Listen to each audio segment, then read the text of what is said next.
참으로 사랑합니다. 사랑합니다. 하나님의 말씀은 히브리서 10장 32절에서 39절입니다. 히브리서 10장 32절로부터 39절.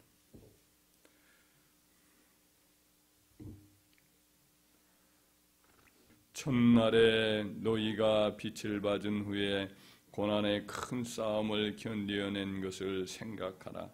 혹은 비방과 환난으로서 사람에게 구경거리가 되고 혹은 이런 형편에 있는 자들과 사귀는 자가 되었으니 너희가 갇힌 자를 동전하고 너희 소유를 빼앗기는 것도 기쁘게 당한 것은 더 낫고 영구한 소유가 있는 줄 알미라.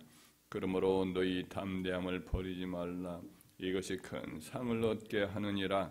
너희에게 인내가 필요함은 너희가 하나님의 뜻을 행한 후에 약속하신 것을 받기 위함이라. 잠깐 후면 오실 리가 오시리니 지체하지 아니하시리라. 나의 의인은 믿음으로 말미암아 살리라. 또한 뒤로 물러가면 내 마음이 그를 기뻐하지 아니하리라 하셨느니라. 우리는 뒤로 물러가 멸망할 자가 아니요 오직 영혼을 구원함에 이르는 믿음을 가진 자니라. 아멘. 오늘 본문의 말씀에서 우리 그리스도인들이 마땅히 이렇게 가져야 할 신앙적 태도, 이것을 배우도록 하겠습니다. 첫째로 신앙에는 희생이 있고 이제 고난이 따른다라는 것을 여기서 말씀해 주고 있습니다. 32절 함께 읽겠습니다. 전날에 너희가 빛을 받은 후에 고난의 큰 싸움을 견디어낸 것을 생각하라. 빛이란 여기서 이제 복음을 가리키지요. 히브리서 이 편지가 기록될 당시에 그 당시에 이제 복음을 받아들이는 것은 그야말로 큰 고난의 대가를 받아들이는 출발점을 의미했습니다. 시완 식구로부터 이제 비난을 당하고 친구들과 헤어져야 되고 재산도 압류당하고 체포되어 매를 맞기도 하고 심지어 이제 죽기까지 하는 이와 같은 고난을 이제 치르는 것이 기독교인이 되는 그와 같은 이제 이유가 되는 거죠. 기독교인이 되면 이런 일을 당하는 거죠. 교회 지도자들도 계속해서 체포의 손길이 그들을 추적하기 때문에 늘 숨고 또 도망치고 그러다가 또 이제 조용히 나타나서 백성들을 지도하고 그러고 이제 다니는 때죠. 이와 같은 일들은 그 당시에도 있었고 사실은 지금도 있는 것이지요. 앞으로 우리들도 그런 일을 또 겪게 되고 과거에도 그렇게 했었고 우리도 예수 믿고 나왔을 때 집안에 이제 핍박이 있고 또 친구들하고 교제도 끊어지고 세상의 사람들로부터 조롱을 당하는 일도 겪게 됩니다. 사도들도 그와 같은 일을 겪을 때 너희가 그와 같은 일을 당할 것이고 또 잘 이겨내라 이런 말씀이 참 많이 있습니다. 사도행전에 보면 사도 바울이 우리가 하나님 나라에 들어가려면 많은 환난을 겪어야 할 것이다 이렇게 당부하고 떠나요. 그 사도가 썼던 편지에도 보면 무릇 그리스도 예수 안에서 경건하게 살고자 하는 자는 핍박을 받으리라 이런 또 말씀도 있습니다. 믿음의 선배들이 다 이런 일을 치렀고 또 우리들도 과거에 그런 일을 치렀어요. 그래서 이와 같은 일이 앞으로 또 당할 텐데 끝까지 잘 이겨내야겠다라는 다짐을 늘 갖기를 주의 이름으로 축원합니다. 또 두 번째로는 믿음의 형제들이 당하는 고난을 우리가 못 본 채 하지 말고 그들을 동정하고 그들과 사귀는 것 이와 같은 것들을 기쁘게 여기라라는 거죠.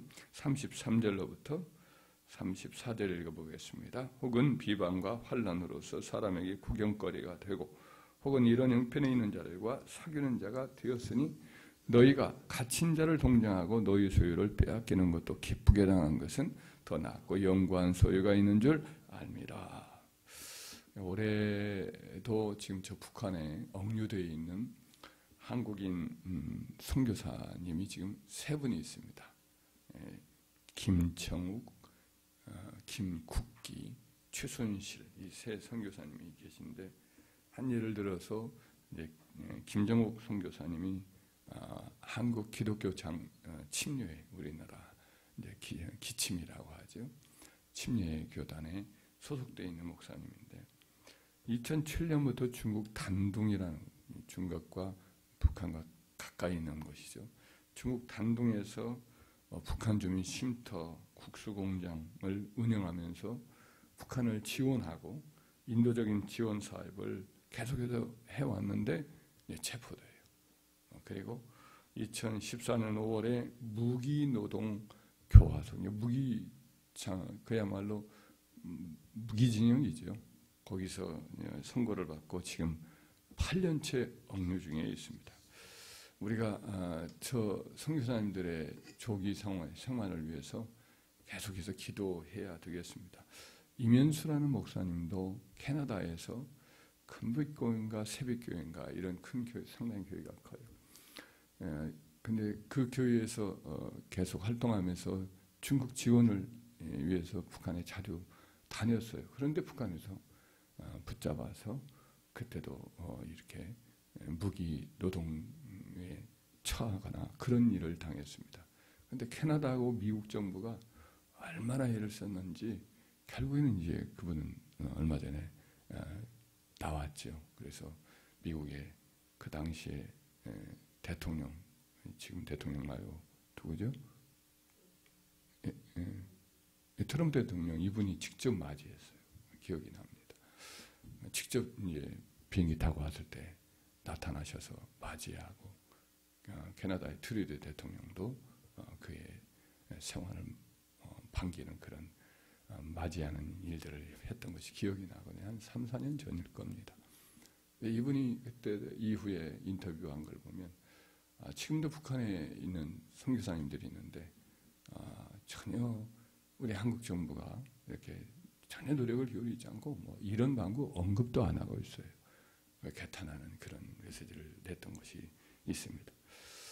우리들은 그들을 기억해야 됩니다. 그들의 생활을 위해서 김정욱, 최충길, 김국기 이런 선교사님들이 억류에 든 것을 속기 풀고 나올 수 있도록 기도를 해야 될 줄 믿습니다. 우리도 그들이 갇힌 자들을 동정하고 그들을 생각해야 돼요. 히브리서의 기록을 보면 그런 일들이 많이 있었나 봅니다. 그래서 히브리서 13장 3절에도 동일한 말씀을 해요. 너희도 함께 갇힌 것 같이 갇힌 자를 생각하고 너희도 몸을 가렸은즉 학대받는 자를 생각하라. 신앙 때문에 갇히고 학대를 받고 했어요. 중국에 있는 형제들이 참 모진 고통을 많이 겪어요. 그들이 그 고통을 많이 겪으면서도 그 속에서도 공산당들을 이들을 멸망하는 저주를 하지 아니하고 그런 가운데에서 신앙을 지켜달라고 자기들의 신앙을 지킬 수 있게 해달라고 몸부림치는 것을 보게 합니다. 그런데 하나님이 때로는 기적을 일으켜 주셔서 그들을 돕기도 하고 공산당들이 그들을 추적해서 잡으려고 할 때 이래저래 피하기도 하고 그런 많은 일들이 사실은 일어나고 있고 지금도 또 일어나고 있는 것으로 생각을 합니다. 그래서 그들을 우리는 기억해야 될 줄 믿습니다. 우리도 갇힌 자를 기억하고 몸을 가렸은즉 학대받는 자를 우리는 불쌍히 여기고 동정하는 자가 되고 그들을 위해서 함께 고난받으며 함께 그들을 위해서 사귀는 이런 것을 부끄러워하지 말고 어떻게든 우리가 돕기를 위해서 기도로 돕고 물질로 돕고 사랑으로 그들을 섬기는 이와 같은 우리가 마음을 가져야 할 줄 믿습니다. 셋째로는 우리도 다가올 핍박 중에 담대함을 갖고 인내함을 갖고 앞으로 믿음으로 전진해야겠다라는 거죠. 35절로부터 마지막 절까지 다시 읽겠습니다. 그러므로 너희 담대함을 버리지 말라. 이것이 큰 상을 얻게 하느니라. 너희에게 인내가 필요함은 너희가 하나님의 뜻을 행한 후에 약속하신 것을 받기 위함이라. 잠시 잠깐 후면 오실 이가 오시리니 지체하지 아니하시리라. 나의 의인은 믿음으로 말미암아 살리라. 또한 뒤로 물러가면 내 마음이 그를 기뻐하지 아니하리라 하셨느니라. 우리는 뒤로 물러가 멸망할 자가 아니요 오직 영혼을 구원함에 이르는 믿음을 가진 게 아니라 아멘. 그 당시에도 워낙 핍박이 심하고 그러니까 어떤 성도들은 이제 뒤로 물러가고 믿음을 포기하고 또 이제 겉으로는 뭐 이렇게 믿지 않는 척하면서 속으로 믿고 뭐 이런 성도들이 적지 않아 있었을 것입니다. 이와 같은 핍박이 거세지면 뒤로 물러가는 성도도 있는데 사도는 여기서 뒤로 물러가지 말아라, 담대하라, 고난을 이렇게 기쁘게 받아라, 이렇게 이야기를 여기서 권면을 하고 있습니다. 이 성경에 보면 다니엘서나 혹은 사도들의 서신서나 요한계시록에 보면 이제 그 교회를 핍박하는 그런 국가 세력을 짐승으로 표현을 합니다.